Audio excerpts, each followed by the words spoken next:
पानी रे बुड़ीगले डिप्लोमा छात्र। मयूरभंज जिलार शिमिलीपाल अभयारण्य सीताकुंड पर्यटन स्थली रे अघटन। गाधोइबा बेले पानी रे बुड़ी डिप्लोमा छात्र जनकर मृत्यु घटी। मृत युवक जनक घर चांदुआ अंचल रे बुली जना पड़ी। तेबे जहाँ सूचना रही अन्य सांगमानक सहित 6 जन सांग सीताकुंड बुलिबाकू जाइथिले। पहाड़ उपरे थिबा कुंडरे गाधोइबा बेले एही अघटन घटिथिला बुली सांगमाने कहिथिले। परे दमकल बाहिनी घटनास्थल रे पहुंची उक्त युवकଙ୍କୁ उद्धार करी बारिपदार Pandit Raghunath Murmu medical college hospital को आनिथिले। डाक्तर तांकू सेठारे मृत्यु घोषणा करिथिले। मुख्य अग्निक जगन्नाथ हेम्ब्रम बालिडिया दमकल केन्द्र घटनाटा थिला सर आपनकर कंट्रोल रूम आमको खबर मिलला प्राय 3:50 कि 55 पाखापाखि जड़े लोक सीताकुंड जलप्रपात पानी बुड़ी जाइछन्ति।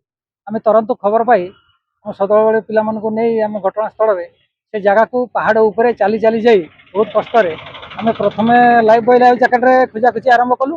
तापर आमर मुख्य अग्निक अरुण कुमार बिंधाणी आमर स्क्यूबा मेसीन साहाय्य पिंधि भितर को प्रवेश कर से पिलाटी को जल भितर बाहर कले।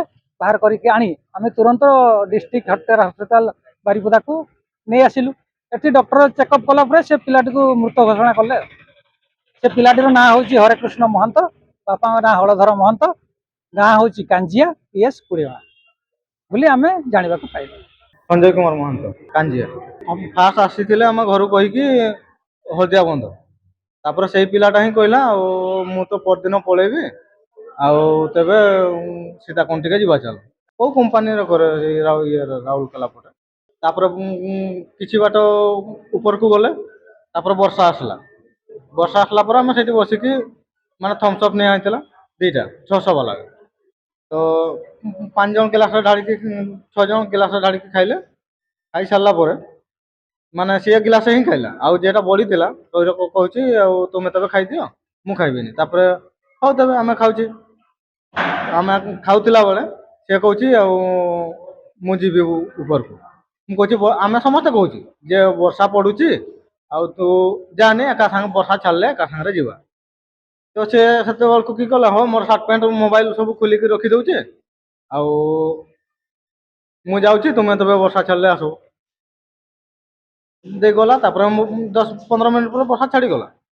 तापर आम गला बेलू ताकू देखुचे माने नहीं तो आम गोटा खोजुचे किआड़े गला तापर आम भी जानीचे सी पहरा जानी कहीं गाँ पोखरी गारे पहरी बोले से हला पर तापर आम बहुत समय खोजले तापर वर्षा छाड़ला पर चारिपटे लोक उठुचन जाऊचन है आम भावचे सहित जाइए कि सागर बुलूची जगले 2 घंटा 2.5 घंटा जगला पर आम तापर अलग पिला को भी पचारे भाई आमर गोटे पिला हजि जाइए आम तो पाऊनी तुम्हें देखीच कि कहला ना ऊपर तो आउ कहीं आम 6-7 जन जाइए आउ ना तापर आमको भी डाउट है आम कहे एति समय है सी भी डिप्लोमा छुआ से चलाक अच्छी तो तापर आमको डाउट है आम कहे सी सार्ट पैंट खोलिकी आसी माने काले पानी पशी।